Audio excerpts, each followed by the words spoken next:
So I just want to make a quick video about do I think it's worth selling on Whatnot in 2026.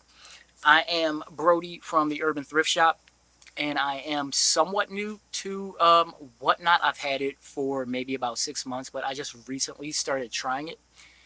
And I guess I'll just be straight up with you. Thus far, it hasn't been going well. It has not been going well. Um, and since this is an impromptu video, and it's unscripted.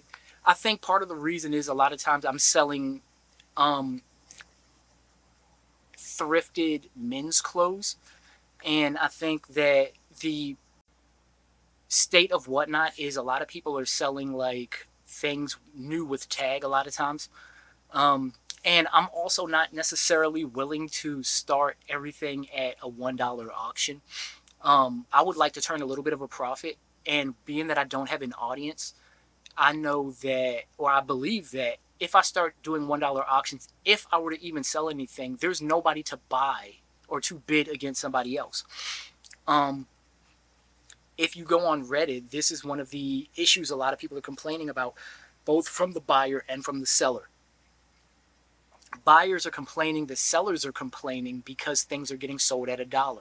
And the buyer's mentality is right. They say, well, if you don't want it sold for $1, you shouldn't list it for $1.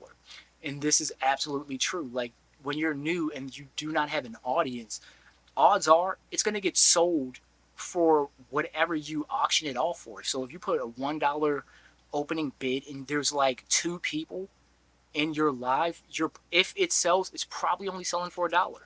So I typically have a habit of just like trying to start things at maybe about like $6. Um, that way I can try to take a little bit of a profit. And it's rough when some of the things that I sell, or pretty much everything that I sell, is also over on eBay. And sometimes it's priced twice as high and it can sell. So if I was to sell a compression shirt, and I put it at like $8, for or $6, I know that if it was over on eBay, it's gonna sit longer. But if it sells, it's gonna sell for 12, 13, $14. So yeah, I totally understand that when it comes to Whatnot versus something like eBay, it's like, do you want the quick nickel or do you want the slow dollar? It's going to sit longer on eBay, but you'll make more, versus you will make less, but potentially sell faster on Whatnot.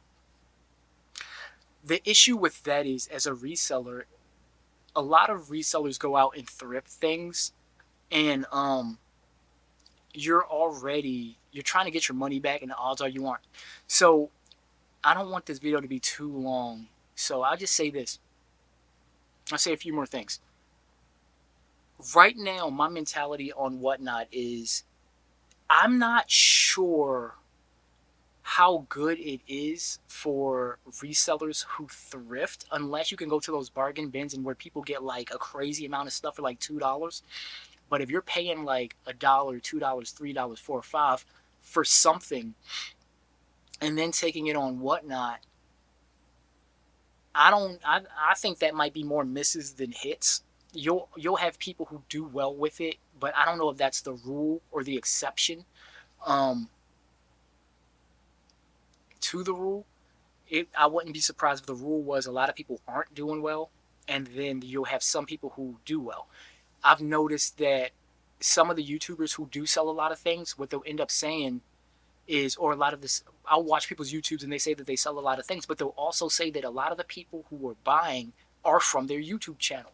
So it goes to show me that a lot of times they're not even getting organic traffic, or they're getting organic sales. These are people who have a prior experience with them, and they're just being supportive. So that's good and all, but it's also kind of like misleading to how much success can you have without building a external social media audience. It almost feels like Twitch to a degree, to where it's like you can do well on the platform, but you have got to go outside of the platform to bring people into the platform, which is really what it feels like at this point.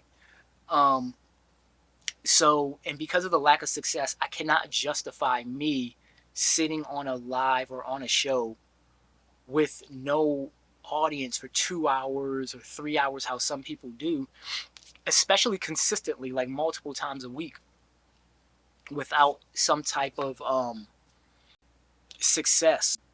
And what I've noticed is some of the bigger sellers really are selling kind of like one thing. So it may be like Pokemon cards, and I heard about one lady who did extremely well, but she was selling like all Bath and Body Works. So it seems like you really have to be known for something, and if you can find like your one niche. One guy's on there, he sells like knives.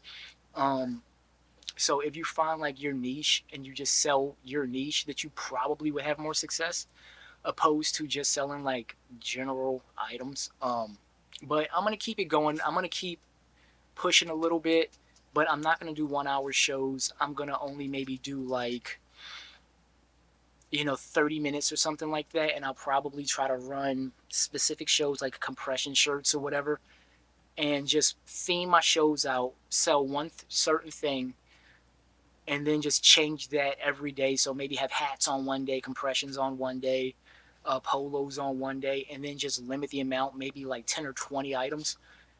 Just because, it's like I said before, I can't keep doing it and sitting up there for an hour or 2 hours with like no sales, like 3, 4 times a week. That's crazy.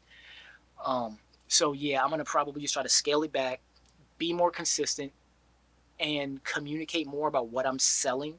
I've done that to a degree, but it was a little bit more broad. But I'm gonna try to focus it and just be like hats or compressions or polos, certain day, maybe a 10 item show, 20 item show. Try to keep the show, under. I mean, try to keep it under 30 minutes if nobody's there. If people are there and they're interacting, of course I'm willing to kind of like stretch, like keep it going as long as the party's going. But do I think it's worth selling on Whatnot in 2026? I think it totally depends. I think down the road I might say no for me, but I'm gonna say that if you can find your niche, if you can try to lock into a certain target, if you can advertise off platform and bring people in, then it probably is going to be a yes. But to just jump on the platform and just sit in front of the camera and try to like organically grow, I think that might be a little bit of an uphill battle, and I'm not sure that it's going to be a winnable battle for most. I'm just giving my honest take based upon my experience. So, I don't mean to rub nobody the wrong way. If you're doing great on Whatnot, I'm happy for you. Feel free to give me some suggestions and some tips in the comment section below. Um, but yeah, thanks for tuning in to this video. Like, subscribe, share. I'm going to be doing more reselling content on there, trying to build my YouTube channel to see if I can get some of that same traction and success with some of the things that I'm doing. Until next time, this is Brody from Urban Thrift Shop signing out. Have a great week. Peace.